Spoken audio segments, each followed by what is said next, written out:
নমস্কার আমার প্রিয়জনেরা, অনেকদিন পর আপনাদের সঙ্গে। কেমন আছেন আপনারা? আমরা ভালো আছি।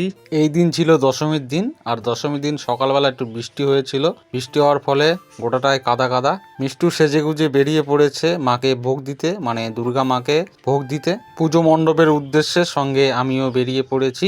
পুজো মণ্ডপে এসে অনুভব করলাম মানে পুরো গ্রামের মেয়েরা একত্রিত হয়েছে মায়ের ভোগ দিতে এবং পুজো দেখতে। সত্যিই খুব জাঁকজমক ভাবে হরিপুরের এই বাসন্তী পুজোটা হয়।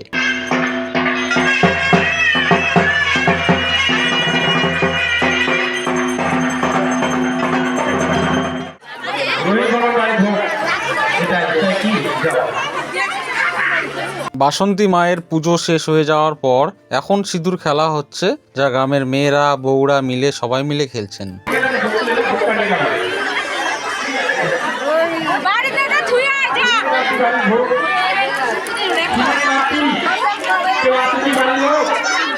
আর সন্ধ্যাবেলা বসেছে এই মণ্ডপ প্রাঙ্গণেই মেলা।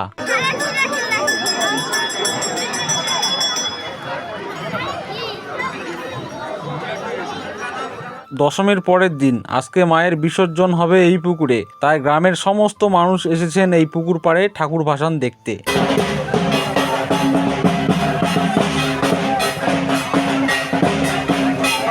দেবী প্রতিমাগুলোকে এভাবেই আলাদা আলাদা করে তৈরি করা হয়েছে, যাতে ভাসানের সময় সুবিধা হয় নিয়ে যেতে।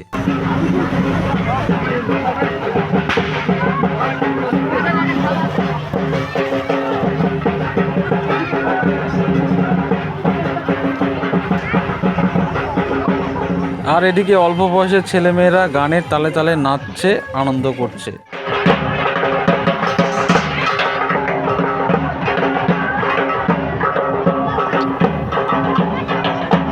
ছোটদের জন্য সত্যি বক্স আনন্দময় একটা জিনিস, আর বড়দের জন্য আমাদের জন্য ঢাক। ঢাক হলো একটা আলাদাই বাদ্যযন্ত্র। ঢাকের বাজনা আমাদের কাছে একটা ইমোশন। মিষ্টু ওরা এখনো আনন্দ করছে, আর আমি যাচ্ছি এখন বাড়ির দিকে স্নান করতে। মাঠের দিকে ঘুরতে আসছি এখন। এদিকে দেখো চারিদিকে ভুট্টা লাগিয়েছে আর এই ধান ক্ষেত। আর এইদিকে সামনে ওদিকে মিষ্টুদের বাড়ি, না আমার শ্বশুর বাড়ি। এখান থেকে প্রায় এই 1 কিলোমিটারের মতো এই মাটির রাস্তা হয়ে যেতে হবে। আমরা এখন মাঝখানেই আছি, মানে একদম।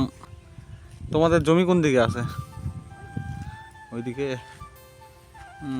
দেখা যাবে না, না রাস্তার থেকে দূরে যেতে হবে। কি লাগিয়েছেন আপনারা? ভুট্টা না ধান?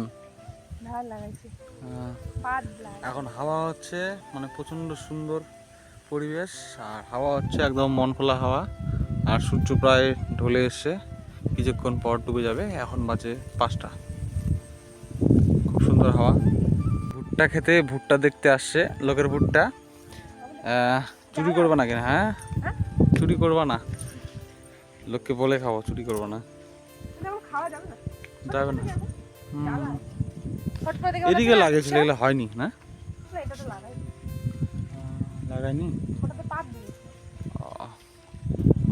এদিকে ভুট্টার একটু আওয়াজ বেশি হয়, আমাদের দিক হয় না, রাজুর দিকে হয়।